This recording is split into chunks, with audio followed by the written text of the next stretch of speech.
Sagutin mo na. Ha? Pao, alam ko naman magkaibigan kayo ni Irene. Wala naman ako sa lugar para ipagbawal yung pagkakaibigan ninyo. Pero nakikiusap lang sana ako na iwasan mo na lang siguro magbigay ng info kay Irene tungkol sa asawa ko. Yun lang naman yung hinihiling ko.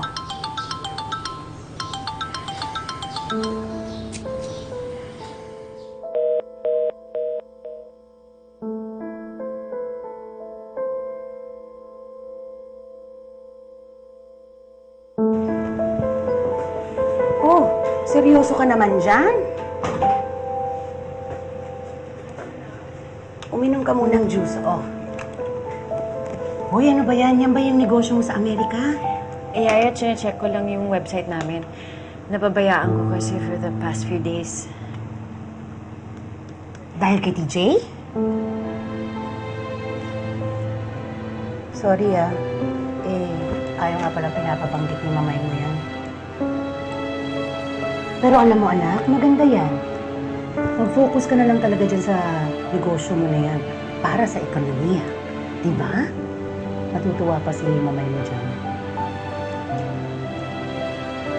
Ganda. O sige na, iwan muna kita mag-juice ka ha. Uminom ka ha. Thanks, Yaya.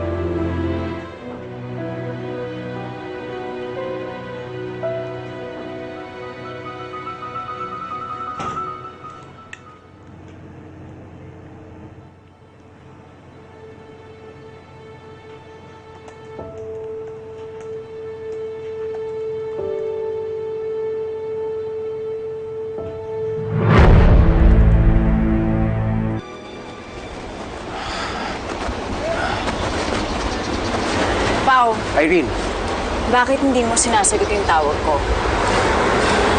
sorry Usap na kasi kami ni Joanny. Sinabi niya sa akin na tigilan daw natin pag-usapan si TJ. Sige, then hindi na lang ako magtatanong about TJ. Pakibigyan na lang to sa kanya. It's calming bombs. Ipapahid na lang to sa kanya kapag confused siya, kapag nagwawala siya, makakatulong to. Nabasa ko kasi sa support group page ng mga nag-aalaga sa may Alzheimer's. Nag-research ka?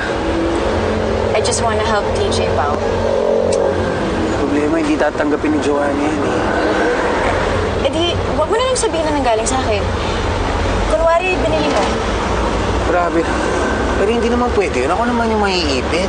Huwag naman ganun. Hindi na pwede yun. Pao, gusto ko lang tulungan si TJ. Please, maliit na bagay lang to. It won't cause any trouble, okay? Please, kunin mo na lang. Kunin mo na to. Mahirap Pao, kunin mo na to. Irene! Irene!